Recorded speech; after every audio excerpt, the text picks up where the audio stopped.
I'm a performer, dancer and choreographer who is interested in the history of embodied practices of the pioneers of modern dance in Europe.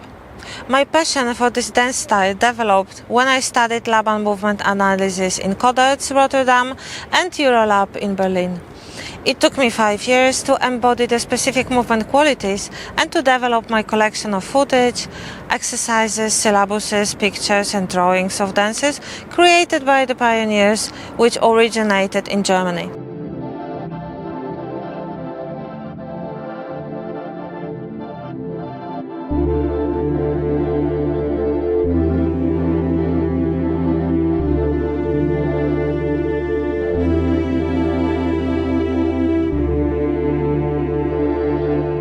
Upon my return to Warsaw in 2014, I wished to explore this subject. However, at that time, the information on modern dance heritage in Poland was more than limited. I learned of Pola Nireńska, for instance, and I was awarded a first practice research grant from the Polish Institute of Music and Dance.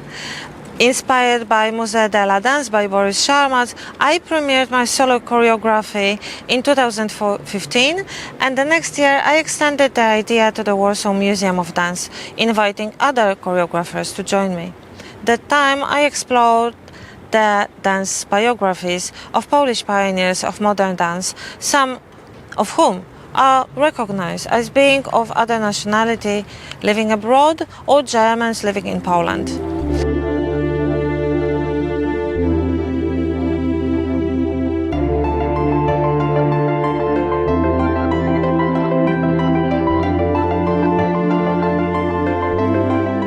When I applied for the Practice Research PhD program at Huddersfield in 2019, my archive enabled me to work on the initial methodology of the research process throughout the analysis of primary and secondary sources about the pioneers of modern dance in Germany and in Poland.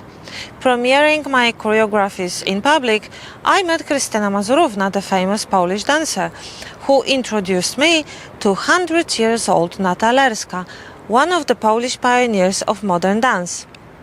The decision to dedicate my practice research to her, supported by my supervisors and examiners. This video lecture demonstration is a summary of my methods of work in search for a response to the practice research question: how can the movement vocabulary of Natalerska be a stimulus for new contemporary dance? And who was Natalerska? She was a dancer, a choreographer and a pedagogue. She was the only living pioneer of Polish new dance and continued her career throughout the political upheaval of Second World War, the Nazi Holocaust and the political aftermath under Russian occupation. Censored for her new dance solo, she learned artistic flamenco. Her spectacular repertoire with the symbolic dance of Spanish communists of the Franco epoch was pleasing the post-war elites of the Polish totalitarian regime. In 1966, she moved to Paris, where she started a dance school. Soon, it turned into a shelter for dancers expelled from Poland during the anti-Semitic campaign of the 1960s. Lerska fell into obscurity because of the Iron Curtain, and since then, her name was only been mentioned once in the book from 1972 by Bożena Mamontowicz-Łojek. Meeting her in person in 2021 gave me the chance to research the audiovisual sources in her personal archive. It was rich, unique and very much new to me, as I was the first researcher ever to learn her story. To make my discoveries more approachable for other researchers, I created a digital video redocumentary, Natalerska, the Story of a Dancer, which is available on YouTube. While editing a video, I watched her movement countless times and recognized signatures of her embodied dances.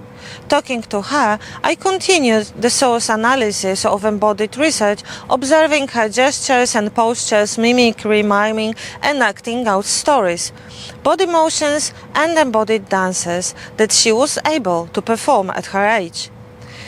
In my work, I use a specific term, remains, to describe Lerska embodied dances, which inspired my kinesthetic imagination for studio practice research. Notebook Palooka 1948 and the exercises described there were the first remains I learned and embodied in my practice research. The next practice is what I call waving palms, which Lerska taught me on WhatsApp calls. This famous exercise originated in the practice of German pioneers of modern dance Lerska studied in mid-war Warsaw.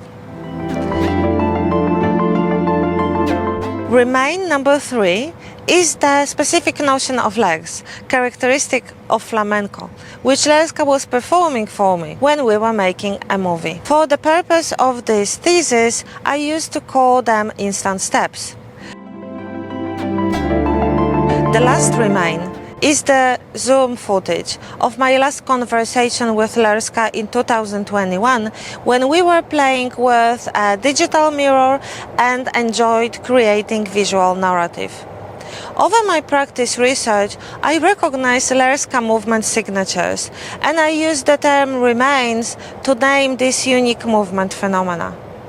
The remains of embodied dances turn out to be the main topic of my in-depth pandemic living room studio practice.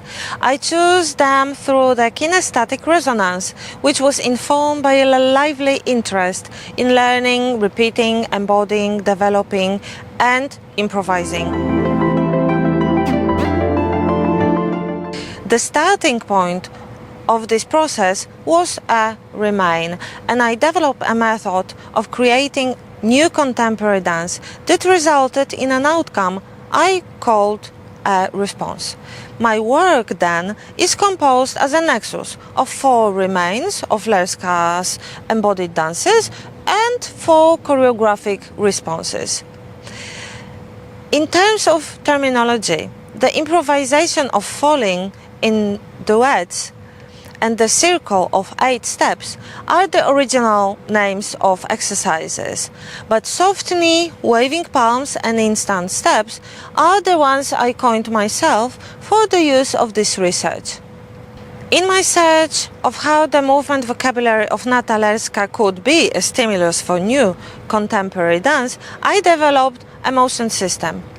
In the unfamiliar ground of a confined living room practice during the COVID-19 pandemic, I looked at Notebook Palooka 1948 and kept asking myself, what could I do? And there was only one response: to do what I could, to dance the dances, and in fact, to dance the remains. For the purpose of this lecture demonstration, I present the visual narrative of practice outcomes in locations that do not violate my privacy. Remain number 1 was the initial step in this practice. My initial plan was simply to do the movement by remaking the exercises from Notebook Palooka. I was copying and repeating the written syllabus of Lerska's dances, witnessing, recognizing and experiencing movement sensations. I was learning and awakening somatic understanding, translating the movement into my own psychosomatic contemporaneity.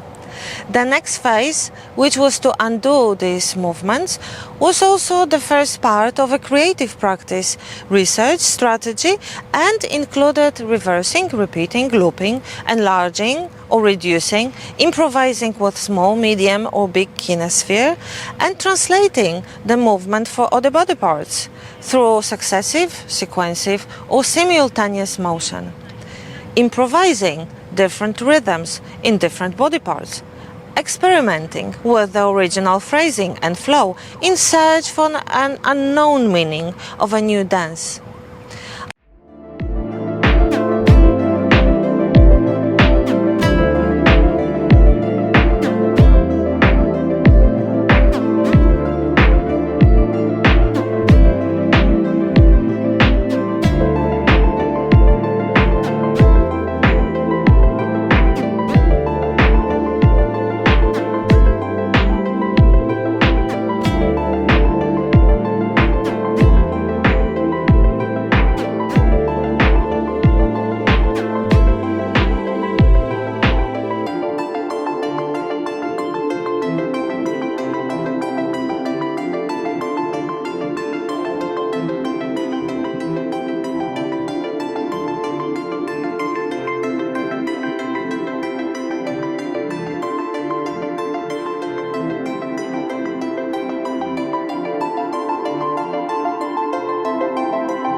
Undo was complete when the movement research enabled me to select a number of new phrases.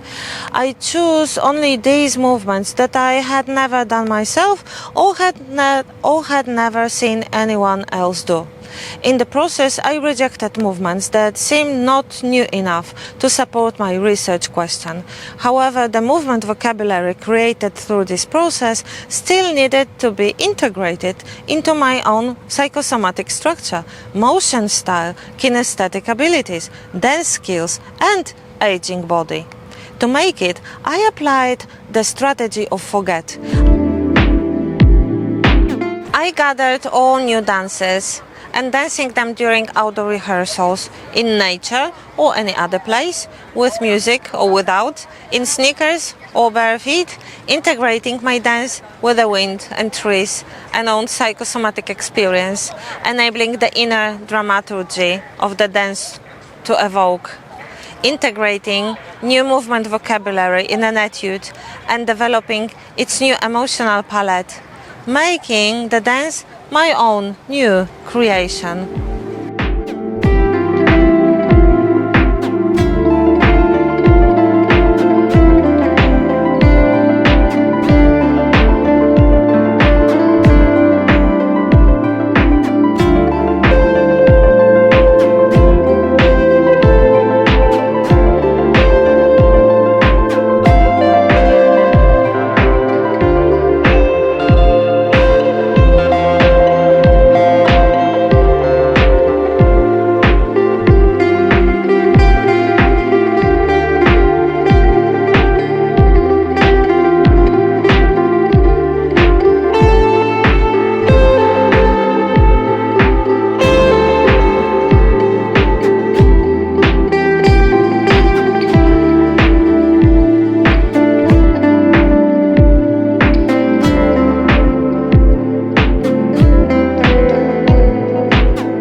At this point, I gradually collected dances into etudes, which I considered potential responses to my main research question.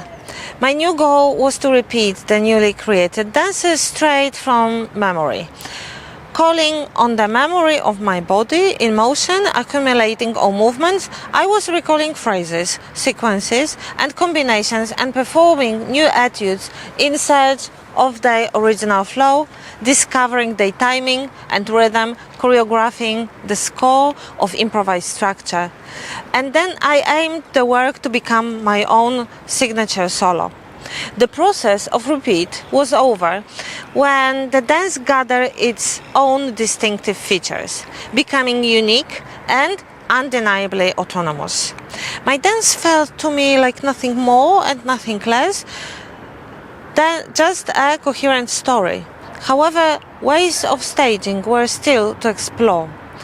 To make it, I supported myself with a nexus of strengths in the dance medium by Valerie Preston Dunlop and was experimenting with choreography at the nexus of performer, movement, sound and space. This strategy is what I call jazz, and it includes translating the choreography into the three-dimensional space of a stage while incorporating its directions and pathways, integrating it with the contextual knowledge of dancing, the dances, and composing the dramaturgy of music, lighting, costume and scenography, transforming a studio practice into a stage work. The daily warm-up was at the core of this choreographic practice. It included Parthenia fundamentals, Iyengar Hatha yoga, classical ballet and Gaga, Ohat Naharin's movement language. These everyday practices supported me in strengthening my fascia, conditioning my muscles, and freeing my joints. These daily preparations allowed me to maintain the efficiency, flexibility, and motion of movement that I needed to apply in the search of this characteristic silhouette of modern dance pioneers like Natalerska. There was also pranayama, meditation, rehabilitation, and psychological training in addition to the body work. All of these psychosomatic practices combined helped me to maintain a clean body and mind that were receptive to new, creative ideas. The motion system Do, Undo, Forget, Repeat, Jazz provided me with tools to develop new contemporary dances informed by the movement remains of Natalerska. During 3 years of studio practice, my new dance vocabulary expanded and accumulated by building elements one upon another. The remain two, waving palms exercise that Lerska taught me over WhatsApp video calls informed my practice of motion system to generate the new movement for the choreographic response B, telematic choreo poem vibrato. I created a new contemporary dance for the digital camera to be performed online in real time. I choreographed it, supporting my practice-based research study with contextual knowledge of past and present choreographers, choreographic systems, relevant audiovisual archives, and recent productions, as well as dance writings and related artworks and music. Together with Angela Gomez, I developed a new gesture vocabulary to create a dance focused on the movement of palms, which translated the three-dimensional body into the two-dimensional screen. I developed a visual narrative with storyboards, choosing a palette of colors and effects inspired by my wider contextual knowledge. Then I used my new movement vocabulary for steps and choreographed an improvised structure of selected movement phrases in a dramatic order. To make it, we improvised online unison practice with El Silencio, a poem by Federico Garcia Lorca. Its sound, silence, and voice processing with movement qualities of weight, space, time, and flow. The choreographic response vibrato. We were especially fascinated with the movement quality of flick, which is light, indirect, and free flow. The choreographic response vibrato confirmed that Lerska vocabulary could be used as a stimulus for creating a new contemporary dance.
The remaining 3 instant steps captured in the video redocumentary informed the creation of the response C, titled Ostinato, which had another opening in a duet with Angela.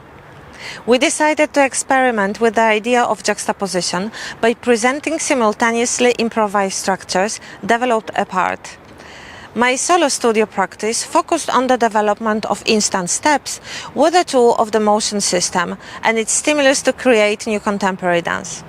I was researching the time and rhythm of a movement, which led me back to Mary Wigman's exercise Ostinato.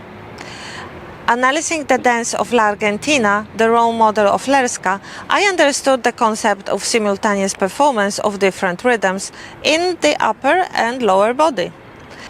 As a result of the search for the dramaturgic cohesion of new contemporary dance and the practice of jazz, the choreographic structure of ostinato was performed 5 times, in different versions, with different collaborators, settings, costumes, and dramaturgy. It was developed with contextual knowledge of past and present choreographies and dances of various genres, and drew inspiration from Lerska's quick steps. From Lerska instant steps.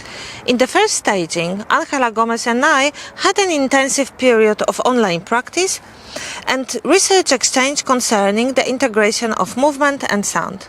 Then we experimented with the concept of juxtaposition as a way of searching for contrast, enabling confrontation, and introducing the absurd and a Dada surrealist sensibility into the performance. We agreed to connect the visual zoom live sampling of image and music with the live performance. It worked well as a general idea, but I was responsible for both dancing and technical settings, which turned my work into a dance performance improvisation. This double role affected the quality of my dance. I was limited to performing short sequences of a new dance in random order, punctuated by the need to operate a computer. In ostinato 2, I improved the structure for improvisation, dramaturgy, and the draft of the work with a costume.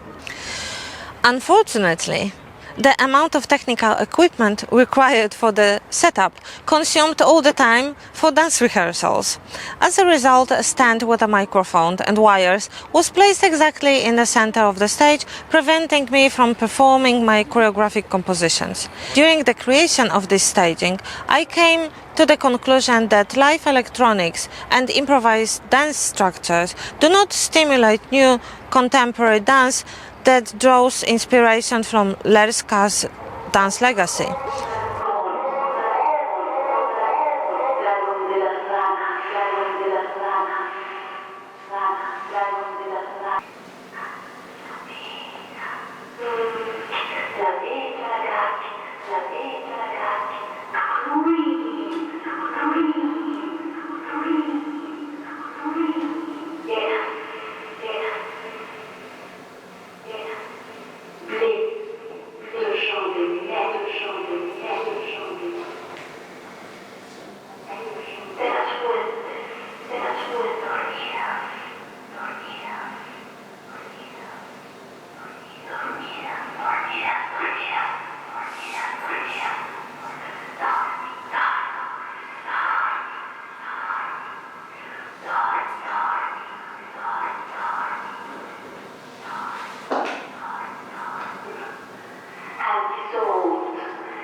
For the next staging of Ostinato 3, I chose the form of a recital and invited long-term collaborators, a composer India Tchaikovsky and a visual artist Marta Kawecka. We worked on the interconnectedness and complementary nexus of movement, sound and space. I returned to the origins of modern dance with a recital for grand piano and dance. I created the dramaturgy for the 5 existing etudes, which varied in the amount of improvisation and fixed choreography, using my previous performance as a guide. Unfortunately, the project failed in terms of documentation. In Ostinato 4, it was a challenge for me by introducing an original skirt with a train called Bata de Cola. I chose the pattern of a black skirt with red ruffles called Can-Can. That's how I introduced the image of this dance into the choreography, improvising with the ample costume. The remains of Waving Palms by Lerska define the dramaturgy of a performer, her movement and the sound inspired by Spanish melodies and space in the form of a projected wave.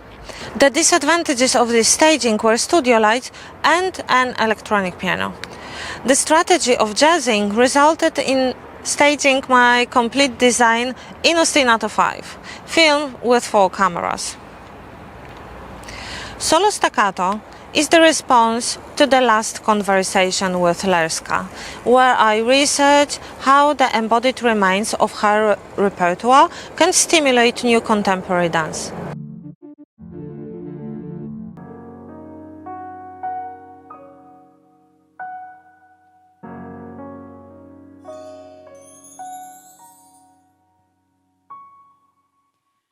Je viens de fermer ma fenêtre, les brouillards qui t'ont glacé. Jusque dans ma chambre il pénétrait, notre chambre où meurt le passé. Je suis seule ce soir avec mes rêves. Je suis seule ce soir sans ton amour. Les jours tombent, ma joie s'achève. My primary idea was a studio practice with full improvisation. However, my attempts to do it soon ended due to the fact that I was only interested in rising and even flying, and I felt an overwhelming desire to forget what I had already done and just do what drives me now. My new dance felt complete, and I was only repeating myself. During these unproductive rehearsals, I was making short videos, integrating the movement vocabulary with a digital view. Soon after, I equipped myself with a new phone and started to jazz with a new dance texture. It was a new and inspiring practice, as I made a choreographic edit of short etudes and began to play with the visual narrative of images, colors and dramaturgy. I applied the movement vocabulary generated with a tool of motion system, but choreographed it for short video footage. These works were informed by Lerska dance biography, but I freed up new dance textures to express my personality, identity, imagination and creating mode. To make it, I experimented with the nexus of performer, movement, sound and space, and composed videos of short new dances in the scenography and music of my own choreographic style, taste, dynamic, texture, and kinesthetic imagination. 3 years of practice research contributed to the creation of not only new contemporary dance, but also a dance of a distinctive genre, which I would describe as a neo-Ausdrucksdance or neo-expressive dance. Each of these responses, just like in expressive dance, began with a single step and culminated in a new dance, edited for stage or video. Meeting Renata Lerska was like traveling in time and informed the visual identity of my works through experiments with imaginative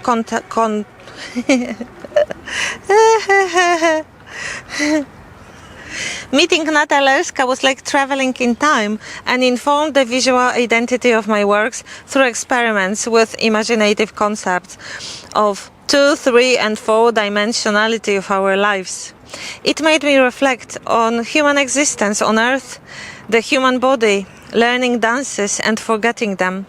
I found myself profoundly intrigued by the concept of embodied memory in dance, as well as the various facts and concerns regarding its recorded history. Having this in mind, I choose to close this thesis with social media visual content, opening my research outcomes to instant access, available online for everyone, everywhere, hopefully until the end of our civilization.